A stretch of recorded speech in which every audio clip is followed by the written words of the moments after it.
Well, happy Wednesday, everybody. My name's Ian Utile. I'm one of the co-producers at NFT.NYC, and I'm here with Josh. And we're excited to have you jump on with us and do this pre-event interview. Would you mind introducing yourself to those that don't know you and don't know about Causeway Strategies? Great. Hi, everyone. Thanks for having me on, Ian. I'm Josh Ong, go by Beijing Doe on Twitter, where I'm fairly active. And I helped start a communications firm, Causeway Strategies, which is now also doing NFT consulting. Great. One of the things that we like to talk about, being that we're a community event, is community. And obviously, community has a different approach in the Web3 ecosystem. Can you give some insight on your thoughts on community development? Yeah, I think community is just one of the best things about Web3, and it's something that I've really leaned into quite a bit this year. And for me, one of the exciting things, and I think this is relevant to NFT.NYC as well, is bridging the online relationships that we're building and bringing that community into real life, or meet space, as we call it. And so I've been organizing meetups for Bored Apes for the last few months, and we did some in New York and one in LA. And I just saw the magic of like, okay, we've been hanging out on Twitter and Discord for months, get together, talk about projects and ideas, and just get to know each other, become friends in real life, and then bring that back online and into the metaverse. And so I think we're going to see some real sparks happen in November at NFT.NYC, just people being around all week and rubbing shoulders, get to know each other. And I'm excited to see the creativity and the projects and the companies that are built from that. So it's really important to me. Yes. Well, I think it is to all of us. It's a big part of what a decentralized approach is all about. How about the technology? As a consultant, as an advisor for many companies, one that you and I were just talking about before we went live is Bright Moments. So is there any platform, product, tech that's built or being built that you're excited about, you'd like to let folks know about? Yeah, I think overall, like, the technology for me is like this like foundational layer that allows us to do really cool stuff when it comes to digital ownership and identity, when it comes to collectability and digital art.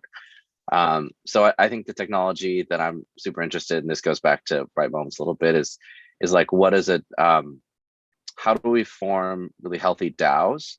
And I think that's both like a sociological issue and a technological one. Yeah. And my hope is that we use this decentralized autonomy to create like kind of new forms of governance that are more fair, that are more equal, and that we can kind of like walk into the future together. So that's something that I'm really excited about. Just joining DAOs and participating in them and seeing how we work out this experiment together in real time. I love that.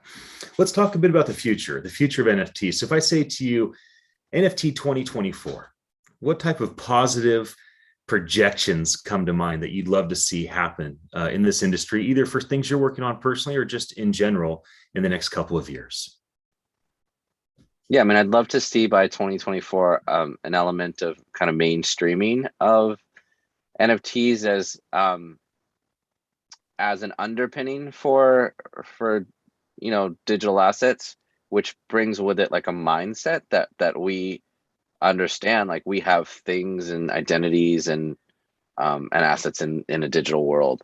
And that to me is like the foundation for the next level, which is the metaverse. So hopefully by 2024 we've got some really fun metaverse platforms that are up and running, and we're spending a ton of time in, maybe even like parallel events where it's like, yes, a bunch of us come together in real life and get to hang out in New York or wherever we are, but also that there's like, in Sandbox or Decentraland or Crypto Voxels or Somnium Space or whatever is new platforms, Fortnite, Web3, whatever, that we are kind of hanging out in parallel in those digital worlds as well.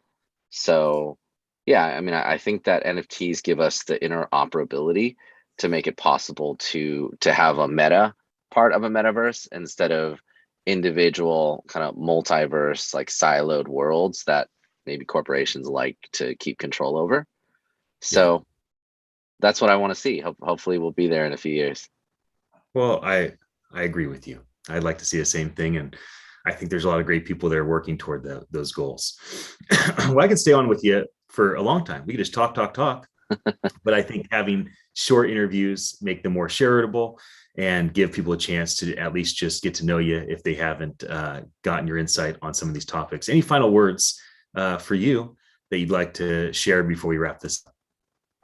Yeah, I mean, I'm looking forward to hanging out at NFT.NYC. Like my talk's going to be on the story of Bored Apes and the sandbox, and kind of how Bored Apes took over the metaverse from a kind of decentralized community. So we'll look forward to kind of continuing the conversation there, and I'll be wearing a Hawaiian shirt for my ape, around all week. So if y'all see me, feel free to stop me and we'll talk NFTs and have some fun. I love that. For those that are watching us live or see the archive, thanks for your attention.